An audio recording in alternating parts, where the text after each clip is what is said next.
자, 영화 신세계에서 보면은 주인공이 나머지 조연들한테 이런 얘기를 하죠. 들어와, 들어와 이러면서 같이 한판 붙자 이런 취지의 얘기를 하는 걸 보셨을 텐데 이 들어와라는 얘기 참 많이 인기가 있었습니다. 자, 그런데 문재인 대표가 부산으로 내년 총선에서 출마한다 이런 얘기가 나오자마자 여야 가릴 것 없이 많은 의원들이 나랑 붙자 이런 제안을 하고 있습니다. 자, 그 배경이 뭔지 저희가 또 자세히 한번 분석을 해보겠고요. 그리고 만약에 영도로 간다면 김무성 대표와 붙을 텐데 미리 보는 영도 대전 어떤 결과가 나올지 저희가 또 전망을 해드리겠고요. 자, 그리고 야당의 심판원장, 윤리심판원장이 사의를 밝혔습니다. 바로 이 정청래 의원과 관련된 것 아니냐 이런 얘기들이 나오고 있는데 그 이야기까지 한번 자세히 분석을 해보겠습니다. 자, 일단 여야의 많은 의원들이 문재인 나랑 한판 붙자 이렇게 하는 이야기들 저희가 영상으로 재밌게 꾸며봤습니다.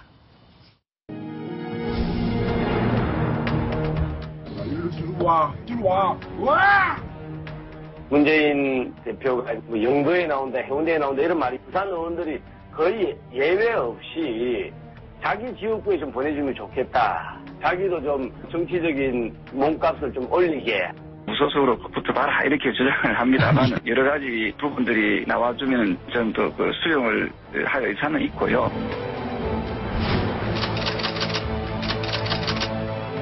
문재인 대표가 광주에 내려와서 저하고 같이 한번 출마를 해가지고 심판을 받았습니다.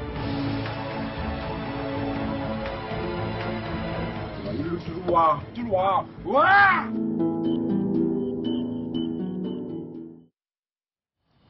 박성원 논설위원. 네. 저게 한번 문재인 대표를 자기하고 동급으로 놓고 한번 해보려고 해서 자기도 몸값을 띄우려는 전략인지 네. 아니면 실제로 문재인 대표가 좀 만만하게 보여서 저런 건지 속내가 뭔가요? 실제 새누리당 의원들은 그 부산 출마를 이제 혁신위가 요구했다고 하니까 그럼 자기 지역구 와서 자기하고 붙으면 자기는 일약 대권 주자급이 되는 막 그러한 일종의 하나의 세일즈 포인트로 삼고서 자기 지역으로 오라고 서로 막 하는 상황인데 그 부분은 상당히 이제 좀 하나의 심리전이라고 할까 일종의 야당이 대표가 출마할 지역을 몰라서 지금 헤매는 이런 상황을 쉽게 해서 좀 조롱하는 그러한 하나의 일종의 심리전이라고 보고 다만 조경태 의원의 경우는 분명하게 문재인 대표 지금 나를 공천 배제 대상이라고 그렇게 혁신위가 했는데 그러지 말고 부산에 와서 당당하게 나하고 한번 붙어서 부산에서 민심을 가리자. 이런 요구를 하고 있고 지금 또 천정배 의원 그다음에 오늘 또 박주선 의원까지도 호남 와서 나하고 붙읍시다.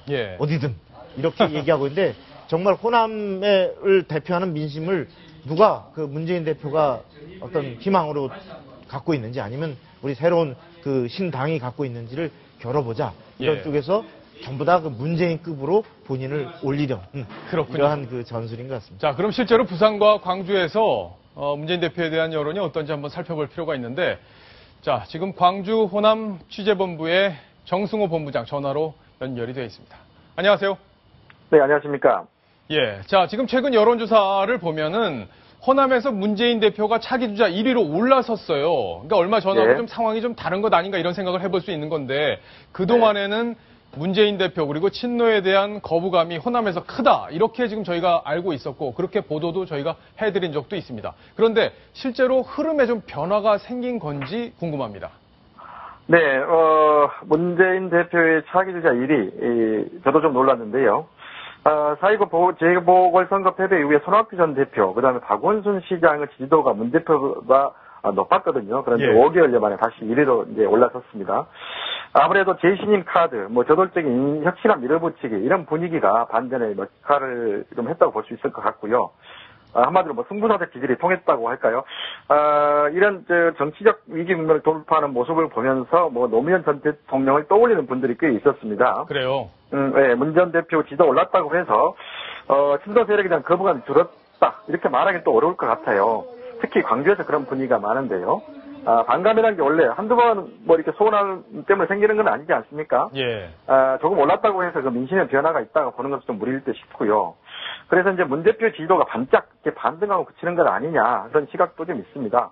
문 대표 지지율이 호남 신당의 탄력을 받고 이렇게 새정치민주연합의 현역 의원들 신당 쪽으로 이렇게 쏠리면 급격히 떨어지지 않을까, 뭐 이렇게 예. 예상하는 분도 많습니다. 자, 그런데 지금 신당이 사실상 저희가 보기에는 큰 탄력을 받지 못하고 있는 상황이고 천정배 의원이 밖에서 아무리 손짓을 해도 지금 나가서 천정배 의원과 함께 하겠다 이런 분들이 지금 목소리가 나오질 않고 있고 박주선 의원 정도만 지금 무소속으로 그동안 2번 당선이 됐기 때문에 자신 있게 탈당한 게 아닌가 이렇게 생각이 되는데 네. 그러니까 지역에서 실제로 지금 뭐 결국엔 이 비노로는 이 총선 이기기 어렵지 않겠느냐. 대선도 결국엔 문재인밖에 안 되는 거 아니냐. 새누리당을 견제하려면 이런 네. 정서가 있는 건지 그게 궁금하네요. 네, 신당이 생각보다 뜨지 않고 있습니다. 예. 아무래도 광주 전남 지역구 의원들 신당을 좀 받쳐줘야 하는데 그렇지 않다 보니까 탄력을 받지 못하는 것 같고요. 신당 창당을 주도하는 천 의원이 그래서 조바심을 좀 많이 갖는 것 같아요. 박준현 전남지사가 추진하는 민주당 창당 작업도 녹록지 않은 상황입니다. 중량감 있는 인사들을 끌어모으기가 쉽지 않다고 합니다. 예. 현역 의원들은 좀처럼 의중을 드러내지 않고 있는데요. 만약에 낙천 가능성이 있거나 낙천을 하게 되면 이탈을 할 텐데 일단 그 시기가 연말이거든요. 그렇죠. 그래서 아직까지는 당에 남아서 관망하는 이런 의원들이 많은 것 같습니다. 뭐 신당의 원외 인사들이 참여할 수는 있겠지만 현역 의원들의 참여가 지체될 가능성이 있기 때문에 당장 파급력은 그리 크지 않은 것 같습니다. 그리고 총선과 대선을 새정치연합으로 치러야 한다는 데는 여론이 좀 엇갈리고 있어요. 그렇군요. 공천혁명을 천명했으니까 새정치연합을 좀 더 지켜보자 이렇게 이야기하는 쪽. 그리고 더 이상 믿을 게 없는데 뭘 또 기다리느냐.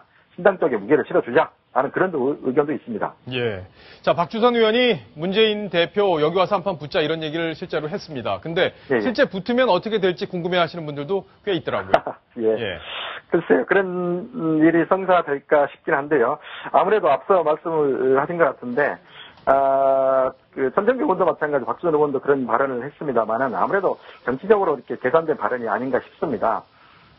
근데 이런 것보다는 더 지금 그 호남에서 관심사는 신당이 과연 정치 세력화에 성공할 것인지 아니면 찻잔성의 채통으로 그칠 것인지 이 여부거든요. 그래서 이번 아마 추석 때 그런 민심 파악하는 데 바로 밑도가 될 것 같습니다.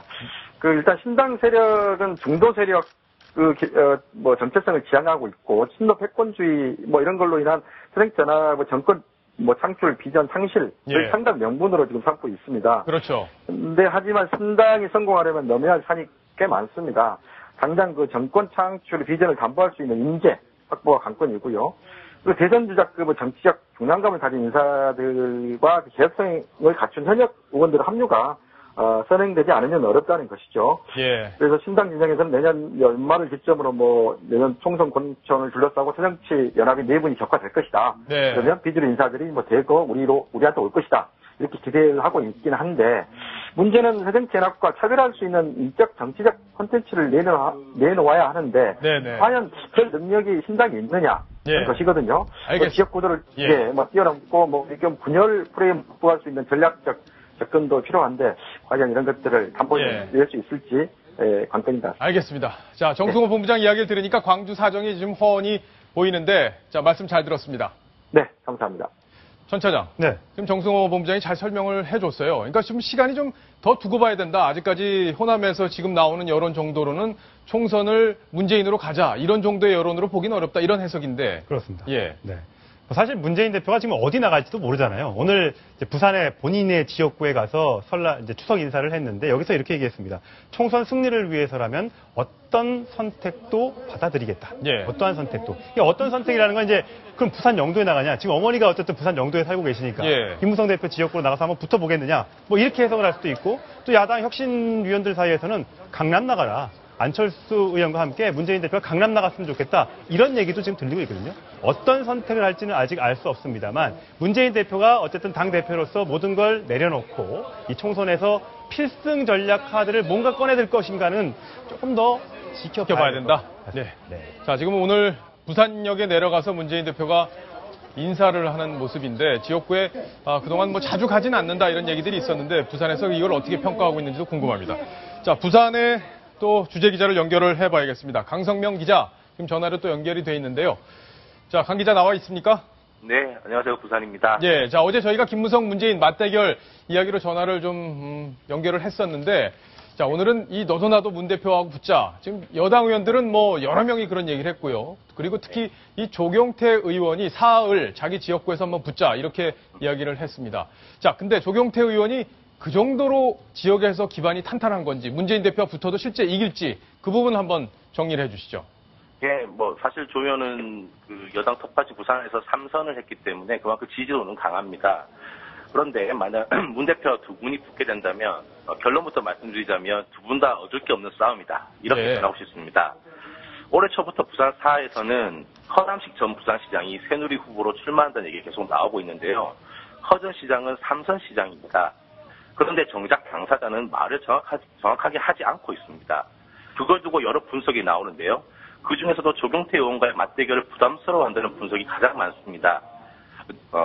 그런데 만일 조 의원이 무소속으로 나오고 문 대표가 가세의 3파전이 된다면 오히려 허 전 시장이 당장 출마 의사를 강하게 밝힐 것으로 보는 시각이 많습니다. 예.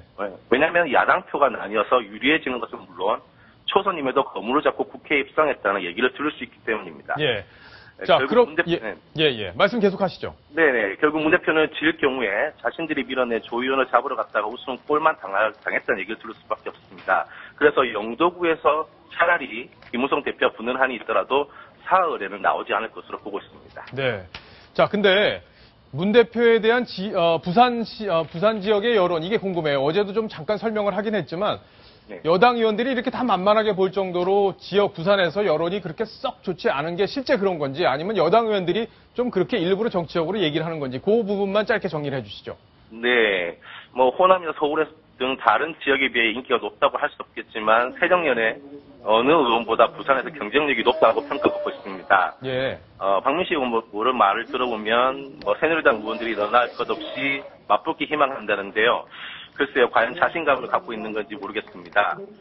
지난 총선만 보더라도 문 대표와 누가 붙었는지 기억하실 겁니다. 당시 정치 신인이었던 수수조 전 사상구 당협위원장이었습니다. 그때 부산에서는 이런 말이 나돌았습니다.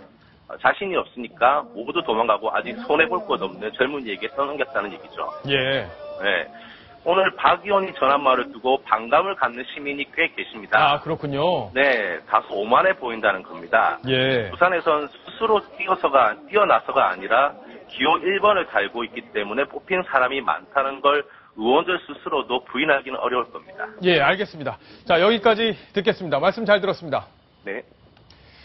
자, 문재인 대표 이야기를 좀 더 해보겠습니다. 문재인 대표가 어제죠. 한 팟캐스트에 출연해서 자신을 위기의 남자다 이렇게 표현을 했는데 왜 그런 건지 그리고 총선과 대선과 관련해서 호남 민심이 자기를 어떻게 보고 있다고 스스로 보고 있는지 그 이야기까지 저희가 정리를 해봤습니다. 네, 안녕하세요. 계속되는 위기의 남자 문재인입니다. 이제 기회의 남자가 되셔야 되는데 아니 위기는 동시에 기회다. 과연 여기에 현역 의원들이 동참할 것인가? 신당은 명분도 없고 입지도 없고 지지도 없을 것이라고 생각합니다. 실제로 지금 신당의 흐름은 제대로 다 이제 예고됐던 바들이고요. 예고됐던 바 이상의 우리 당내에 동조는 없을 것이다라고 저는 확신합니다. 저는 확연하게 두 가지 조금 다른 민심을 이제 접했는데 좀 상부의 정치 유지층들은 실제로 강한 그런 비판들을 말씀하셨고 또 그에 반해서 바닥 민심은 또 다르다고 느꼈고요. 그동안 우리 현 김준하임이 제대로 희망을 주지 못했던 것에 대해서 말하면 야단치면서 잘 하라. 그래서 다음 총선 대선 반드시 이겨라. 네. 문재인 대표 이야기 들어봤는데 박성원 논설위원. 네. 결국엔 호남이 본인으로 총선과 대선을 치르려고 지금 하고 있다. 윗사람들은 오피니언 리더층은 모르겠지만 밑바닥 민심은 자기를 지지한다. 지금 이런 얘기잖아요. 상당 부분 본인의 이제 희망이 담긴 표현이긴 하지만 예. 실제로 보면 현재 의원들이 뭔가 이 혁신안이 나왔지만 정작 탈당한 사람은 없잖아요. 박지원 의원조차도 탈당을 시사를 했다가 예. 또 다시 아직 잘못 알려진 거다라고 얘기했는데 그만큼 구체적으로 내가 공천에서 배제됐다라고 하는 아직 목전에 칼이 들어가지 않은 상태니까 의원들이 관망하고 있는 이 상황을 바로 그 진압해서 이제 여기서 좀 지켜봐라. 이렇게 하나의 그 탈당을 예방하고자 하는 그런 하나의 다독거리는 것 같습니다. 예, 알겠습니다. 자, 천 차장 다른 얘기 하나 더 해봐야겠습니다. 야당 윤리심판원장이 사의를 밝혔어요. 네. 그죠? 그렇습니다. 야당 윤리심판원장이 이제 문제가 됐던 것이 정청래 최고위원을 징계 1년에서 6개월로 그리고 다시 사면해주는 이 과정에서 문재인 대표나 친노 측의 입김이 작용한 것 아니냐 이런 비판이 당 안팎에서 거세게 제기되니까 이제 사표를 냈습니다. 예. 사의를 표명했는데 이제 이 사의를 표명한 것과 관련해서 이제 전화 통화를 해보려고 했었는데 본인과는 통화를 못했습니다만 주위에 있는 사람들의 얘기를 해보면 이 심판원장이라는 자리가 굉장히 너무 어렵다. 친노는 친노 편든, 비노는 친노 편든다 그러고, 난 친노가 아니기 때문에 공정하게 하려고 해도 아무도 믿지 않는다. 그래서 너무 힘들더라. 이런 예. 이제 얘기를 밝혔는데, 만약에 사퇴할 거였으면 정청래 의원에 대한 징계가 내려지기 전에 물러나는 게 더 모양새가 맞지 않았냐. 이미 그렇죠. 사면 예. 다 해줘놓고 지금 나가면 누가 그 진정성을 믿어주겠느냐 이렇게 얘기가 나오는데 오늘 한 언론과의 인터뷰에서는 이렇게 얘기를 했습니다. 당내 온정주의가 판을 치고 윤리에 대한 잣대가 일관적이지가 않다. 일부 윤리위원들이 너무 무리한 요구를 해서 회의를 진행하기 어려웠다. 반칙이 난무하는 정치라는 운동장에 내가 언제까지 서 있어야 하는지 계속 고민했다.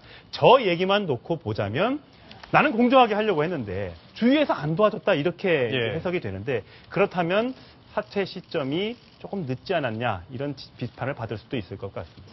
알겠습니다. 자, 지금 야당의 잣대가 다르다. 이거 국민들 상당수가 공감하고 있는 그런 부분입니다. 앞으로 이제 공천 문제에 있어서도 이 학살의 잣대가 어느 쪽으로 기울지 이걸 관심 있게 저희가 지켜볼 텐데 자, 공정한 잣대가 야당에 꼭 있기를 저희가 당부를 드리겠습니다. 자, 이제 다음 소식으로 갑니다. 다음 소식 바로 이겁니다.